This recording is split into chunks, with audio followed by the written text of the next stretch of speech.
वर्ग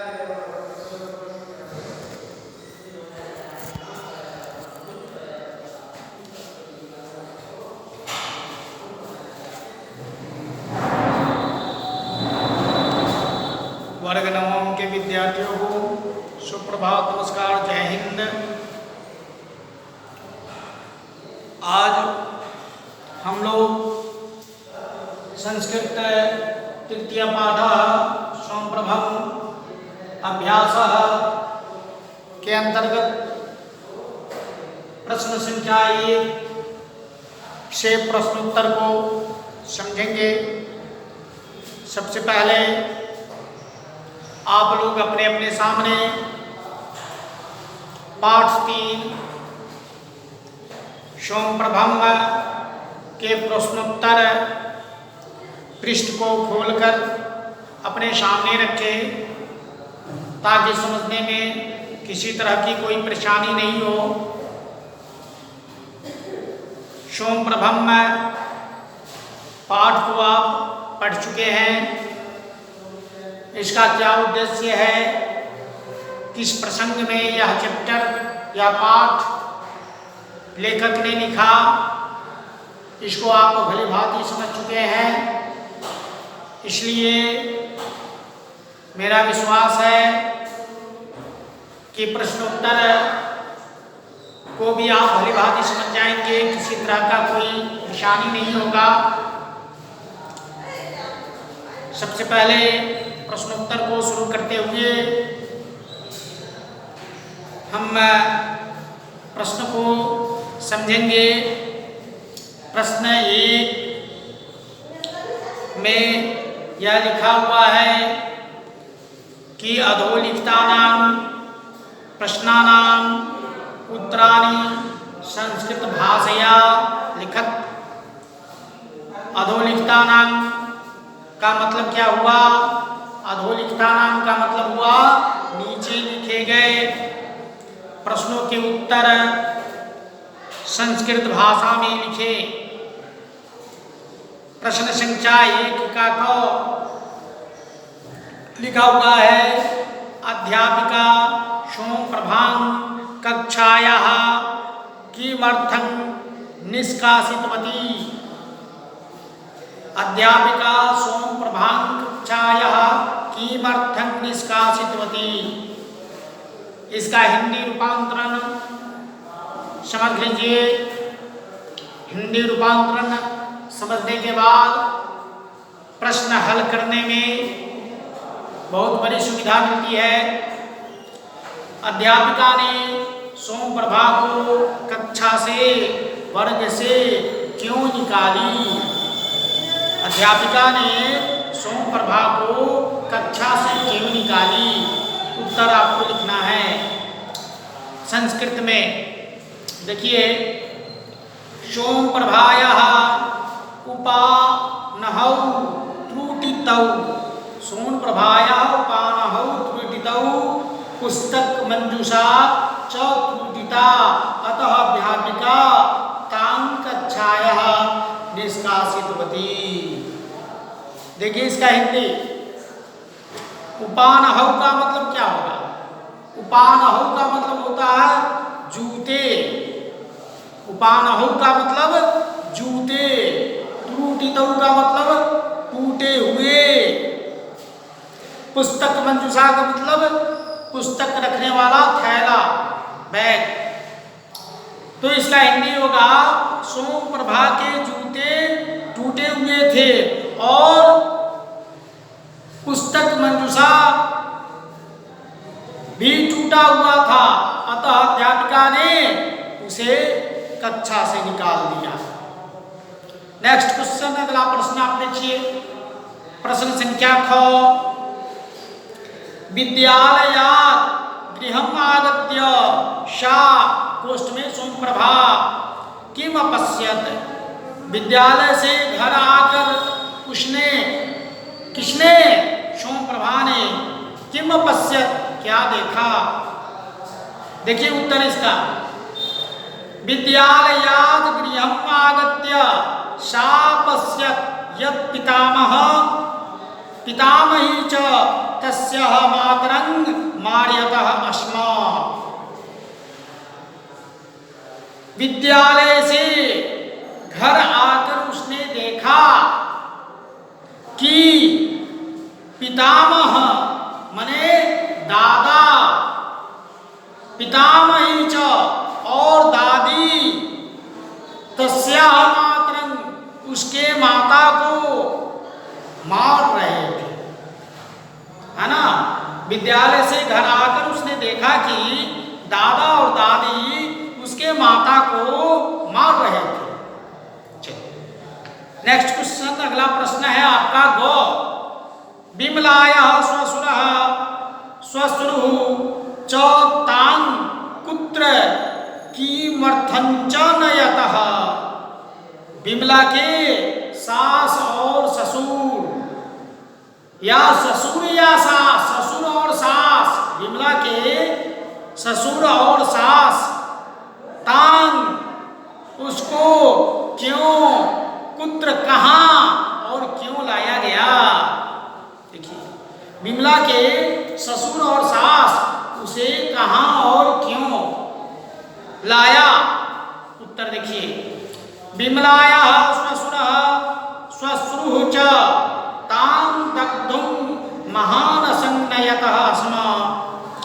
विमला के ससुर और सास ने उसे दग्धुं मने जलाने के लिए, महान संग मने रसोई घर में लाया। ठीक है, किसी तरह का कोई दिक्कत नहीं है आप लोगों को। अगला प्रश्न देखिए, प्रश्न संख्या 1 का घ। सोम प्रभा कथं मातुः त्राणम् अकरोत्। सोम प्रभा ने कैसे, कथं मने कैसे, मातु मने माता की, त्राणम मने रक्षा, अकरोत मने किया।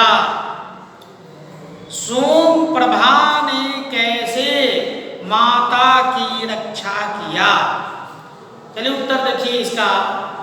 सोम प्रभा स्थानकं गत्वा पुरुष निरीक्षिकाय सर्वं निवेदितवती, सह आगत्य सोम प्रभाम आरक्षत। सोम प्रभा ने स्थानीय पुरुष निरीक्षक के पास जाकर सब कुछ निवेदित कर दिया। इस प्रकार वह आकर सोम प्रभा ने रक्षा किया। किसकी रक्षा किया? अपनी माता की। प्रश्न संख्या 1 के अंग। सोम प्रभायाः आयुः कति वर्षाणि आसीत्। सोम प्रभा की आयु कितने वर्ष की थी? इसका उत्तर देखिए।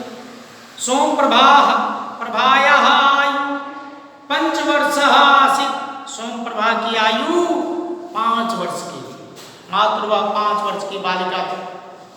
कितनी तेज तरार थी, कितनी समझदार थी, है ना। प्रश्न संख्या 1 के च। अस्मिन् नाटके पुरुष निरीक्षकस्य आरक्षिणः कर्तव्यपरायणता वर्णिता अस्ति। भ्रष्टाचार परायणता वा। इस नाटक में पुरुष निरीक्षक की या आरक्षी की कर्तव्य परायणता का वर्णन है या भ्रष्टाचार का। इसका उत्तर एकदम आसान है, आप दे सकते हैं। अस्मिन् नाटके पुरुष निरीक्षकस्य आरक्षिणः कर्तव्यपरायणता वर्णिता अस्ति। इस नाटक में पुरुष निरीक्षक की, आरक्षी की कर्तव्यपरायणता का वर्णन है।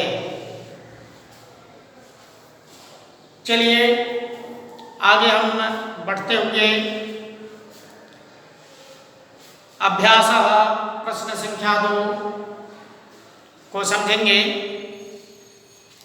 प्रश्न संख्या 2 में लिखा हुआ है कि निम्नलिखितस्य श्लोकस्य आशयं हिंदी भाषया आंग्ल भाषया वा लिखा।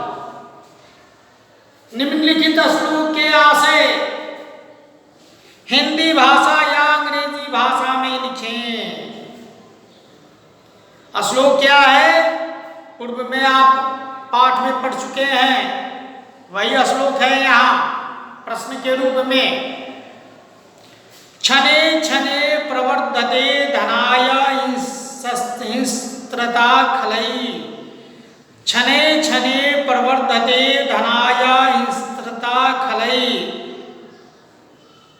खलैर्विलोप्यते अति निर्दयं च जन्तुभिर् मनुष्यता विभाजितं जगद्विधा निहन्त्य तेजघातकै रतीव दैन्यमागता अस्ति साधुता मनुष्यता। इसका हिंदी अनुवाद आपको कर देना है। इस श्लोक में, प्रस्तुत श्लोक में धन प्राप्ति से उत्पन्न दोषों का वर्णन किया गया है। धन का जो आगमन होता है वह उसकी क्षमता को सहने की शक्ति सब में नहीं होती है, और जो धन के आगमन को विवेकशील ढंग से समझ लिया वह व्यक्ति महान पद को प्राप्त कर लेता है। धन के आगमन के साथ साथ अहंकार का जन्म होता है। अगर धनी व्यक्ति के पास अहंकार नहीं हो तो समझिए कि वह व्यक्ति महान विभूतियों में शामिल है। छात्रों, आपको मालूम है कि धन की 3 गतियां होती है। धन की मात्र 3 ही गतियां होती है, चौथी गति नहीं। धन की सबसे उत्तम गति दान होती है। धन आपके पास में आ रहा है, धन संपदाएं परिपूर्ण है, तो उसे अच्छे कार्यों में खर्च कीजिए। अच्छे कार्यों में खर्च कीजिए जिससे कि आपका यश प्रतिष्ठा दिनों दिन बढ़ते चला जाएगा। और धन दान करने से घटता नहीं, धन दान करने से, अच्छे कार्यों में खर्च करने से वह बढ़ता ही है। प्रायः देखा जाता है कि धन संपदाओं से परिपूर्ण है, लेकिन वे अच्छे कार्यों में खर्च नहीं करते, अच्छे कार्यों में कम खर्च करते हैं, और जो अनर्गल काम होता है उसमें अधिक खर्च करते हैं। तो यही धन की अपव्ययता कहलाता है, बेकार खर्च। ठीक है, धन को आप दान नहीं कर रहे हैं, पहली गति आप नहीं कर रहे हैं, तो दूसरी गति में आइए धन की। आप उसका उपभोग कीजिए, खाइए पीजिए, आराम से रहिए। प्रायः यह समाज में देखा जाता है कि धनी वनी व्यक्ति है लेकिन अच्छा कपड़ा नहीं पहनता, अच्छा भोजन नहीं करता, अपने बच्चों को सही शिक्षा नहीं देता, धन रख कर भी। तो ऐसे व्यक्ति धन की दूसरी गति भी देने में सक्षम नहीं होते। और छात्रों, आपके पास अगर किसी व्यक्ति के पास धन है तो वह दान नहीं किया, पहली गति नहीं किया, दूसरी गति उसका उपभोग नहीं किया, तो तीसरी गति तो उसको कुछ भी नहीं करना है, स्वयं हो जाती है उसकी। अर्थात धन का नाश हो जाता है। व्यक्ति के द्वारा कमाया हुआ धन न क्या है कि दान किया न भोग किया तो अंत में नाश तो खुद हो जाता उस धन का। उसका कमाया हुआ धन दूसरा कोई उपभोग करता है लेकिन उसे नसीब नहीं हो पाता। तो इस श्लोक में धन प्राप्ति के लोभ के बढ़ने के दुष्परिणामों का वर्णन किया गया है। प्रतिक्षण धन के लिए हिंसा भाव बढ़ रहा है तथा दुष्टों के द्वारा अत्यंत निर्दयता पूर्वक मनुष्यता लुप्त होती जा रही है। घातक संसार का विभाजन तथा विनाश कर रहे हैं जबकि सज्जनता एवं मानवता अत्यंत दीनता को प्राप्त कर रहे हैं। बस इसका भावार्थ लिख देना है। चलिए आज हम प्रश्न 2 तक ही इसका अध्ययन करेंगे। अगले दिन हम प्रश्न 3 से आगे बढ़ेंगे। धन्यवाद।